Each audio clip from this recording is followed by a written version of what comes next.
Moi, j'ai commencé à aimer la musique quand j'étais très jeune. Déjà à 2 ans et demi à peu près, j'avais déjà ma première guitare, une petite guitare Mickey Mouse. Je me souviens, c'était un jouet, mais pour moi, c'était plus qu'un jouet. Je jouais du matin au soir. J'ai 2 ans et demi, micro dans les mains. Mon père est assis pas trop loin. Sur ma petite tête frisée jaunâtre, j'ai des oreilles de Mickey Mouse. Mon père essaie de pratiquer des nouveaux accords à guitare. Pauvre lui, il peut pas se concentrer parce son petit gars fait rien. Je regardais mon père. Mon père a une superbe voix. Il chante vraiment bien. Il jouait de la guitare aussi et je pouvais passer des heures à l'écouter chanter et à vouloir faire comme lui, à vouloir l'imiter. Chante.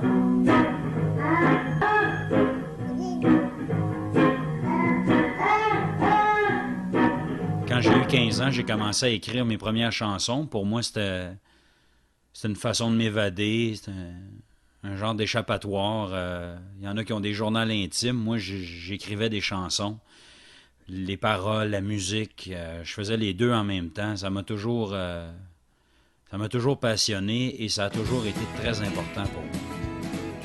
J'ai toujours été un gars de party. Chez nous, les gens commencent à le savoir. J'ai souvent raconté cette histoire-là, mais on faisait des parties, nous autres, chez nous, de chansons à répondre, tout ça. J'adore le violon. Le violon, c'est probablement mon instrument préféré. Donc, j'ai toujours aimé la musique et j'ai toujours aimé le côté party, le côté festif de la musique. Quand on avait un party avec des amis, tout ça, ça m'arrivait souvent de sortir la guitare et de chanter des chansons un peu niaiseuses que j'improvisais. J'ai toujours aimé ça. Quand j'ai commencé ma carrière d'humoriste, déjà, j'utilisais la guitare pour créer des personnages, pour faire des blagues et tout ça. Les gens qui étaient près de moi savaient que j'avais des chansons. Ça m'arrivait une fois de temps en temps avec un petit verre dans le nez d'en chanter quelques-unes. Et là, on a commencé à me dire, ben, tu devrais peut-être enregistrer de quoi, tu devrais peut-être te lancer là-dedans, la musique, tout ça. Et je l'entendais de plus en plus. À un moment donné, j'ai dit, pourquoi pas? Pourquoi pas essayer ça? J'avais un vieux fantasme, moi, qui était de faire un spectacle d'humour et à la fin du spectacle, de faire un genre de gros party avec le public. Genre là, on a ri, on a eu du fun, ça fait 2 heures, le spectacle est fini. Maintenant, si vous voulez rester, on passe une soirée ensemble puis on fait le party. Alors pour pouvoir faire ce party-là, ça me prenait des musiciens. Je connaissais pas beaucoup de monde, mais j'ai fait une superbe rencontre. J'ai rencontré un guitariste qui s'appelle Nicolas Ouellet, avec qui j'ai travaillé beaucoup. Je lui ai amené des chansons, tout ça. J'ai amené mes musiques et ensemble, on a travaillé ça. Il m'a donné beaucoup de confiance.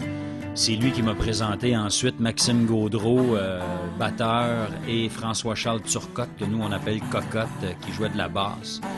Alors on a commencé à se rencontrer comme ça. J'amenais mes chansons, les paroles, la musique, et on répétait dans un vieux local dans le quartier Hochelaga Maisonneuve à Montréal.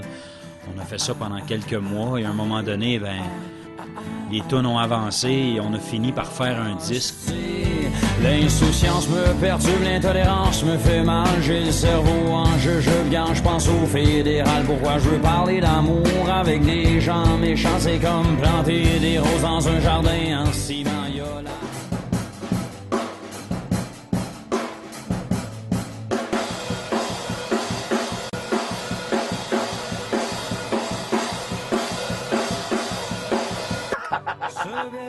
C'est Michael, tout le monde, qui va travailler avec nous autres. Merci, Michael, d'avoir dit oui. Merci. À une gang de jeunes fringants, mais un peu mongols quand même. On a cessé les guerres et sauvé le monde entier.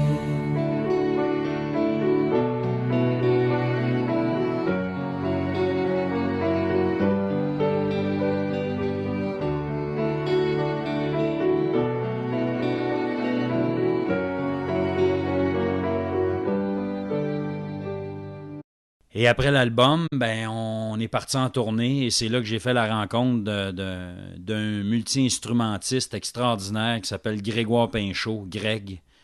Que de talent ce gars-là, il joue à peu près 12 instruments, j'exagère un peu, mais il joue, je pense, 5 instruments quasi parfaitement. C'est un violoniste, violonneux extraordinaire, il peut jouer de la mandoline, de la guitare, du piano, c'est quelqu'un de vraiment impressionnant. Alors, il s'est joint au groupe et là, vraiment, il y a quelque chose de magique qui s'est produit.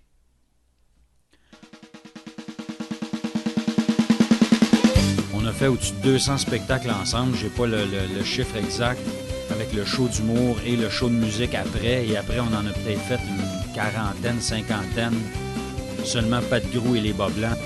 Tous les matins, elle quittait la maison avec son sac à dos. On pouvait voir dans son visage qu'elle était triste et apeurée. Elle attendait l'autobus qui allait la mener bientôt. Ça va, Max? Ça va super bien, c'est tellement smooth que je me sens tellement dans les nuages. Ah ouais, hein, on se crée. Puis on a une pièce qui s'appelle Les Nuages. Oh, caca! Oh, les Bas Blancs! Ouais, je sais pas. Oh! Yeah! Yeah! Les Bas Blancs à caca.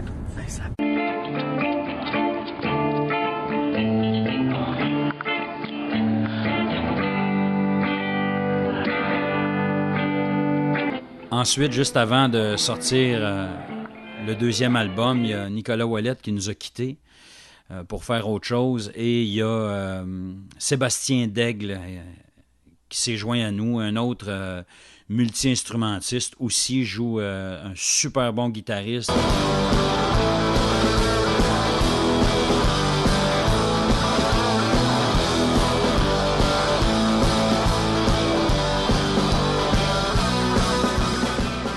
Ça a été vraiment une rencontre incroyable. Et là, on a vraiment senti que Pat Grou et les Bas Blancs, ça devenait un tout.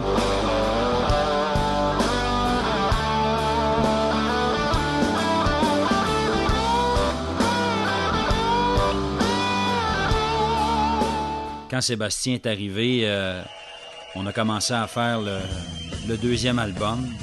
Le deuxième album est sorti et c'est là qu'on est parti en tournée. Un petit peu de bruit pour accueillir, évidemment, notre artiste qu'on adore.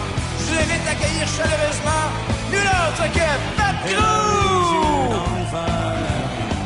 Une sorte de regard maléfique. C'est comme si elle connaissait Lucifer et une posture érotique. Elle travaillait derrière un bar, l'éclairage enrobait ses courbes, et la rosée qui sortait de ses pores faisait baver les vautours.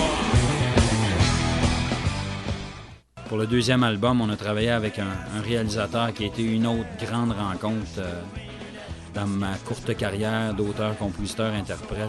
C'est John Nathaniel, qui est un réalisateur extraordinaire qui a vraiment fait sonner le deuxième album. C'est vraiment... Je suis extrêmement fier de ce deuxième disque-là.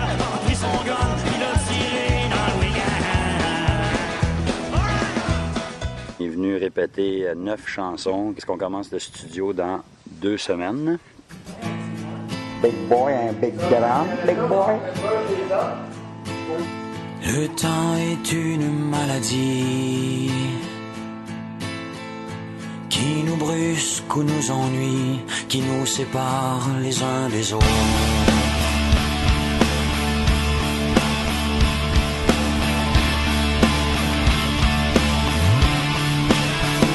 On va aller rejoindre Grégoire qui est à Saint-Damien. Bonjour Grégoire. Non, en direct de Washington. Ah, on va aller rejoindre Washington. C'est la maison en bois rond. Rejoindre Grégoire qui est en direct de Washington. Ah. Oui, ici, on a les montagnes de Virginie derrière nous. Merci Grégoire. C'est ça. On a fait une vingtaine de festivals en 2009, plus une vingtaine de shows aussi. Donc à peu près une quarantaine de shows de Pat Grou et les Bas Blancs, juste la musique. Et ça a été le gros party.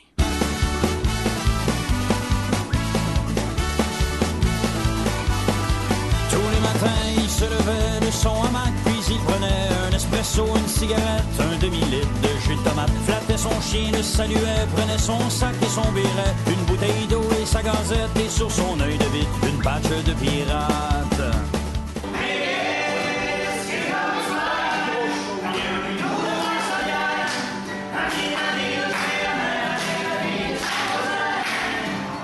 Drummondville, Saint-Jean, 23 juin 2009, 15 000 personnes.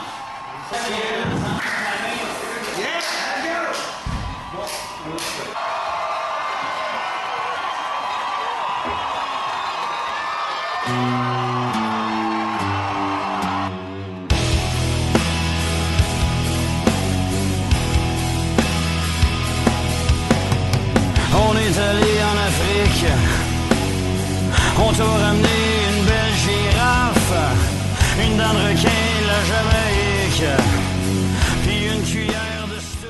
Quand le deuxième album est sorti, on a sorti la chanson Roberto. Ensuite de ça, une chanson que j'ai écrite pour mes enfants qui s'appelle Je me sens bien, qui a tourné à Rythme FM. C'est drôle, mais ce matin, le ciel m'a l'air si bleu. Je me sens tellement important à tes yeux. C'est drôle, mais ce matin, on ne sera plus jamais deux. Je le vois déjà bouger, le petit curieux. Et il y a eu Laisser sa trace de l'album Passe-Partout. C'est facile, c'est facile.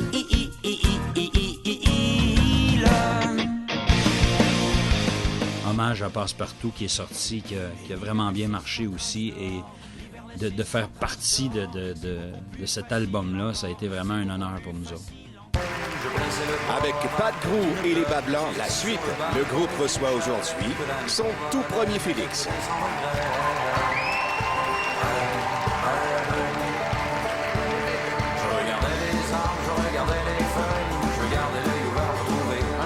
Aïe, aïe, aïe, aïe, aïe. Hey, un humoriste qui a un Félix pour ses tounes. Je suis tellement content. Merci beaucoup! Aïe, aïe. Hey, là, tabarouette, que là, je suis nerveux, hein?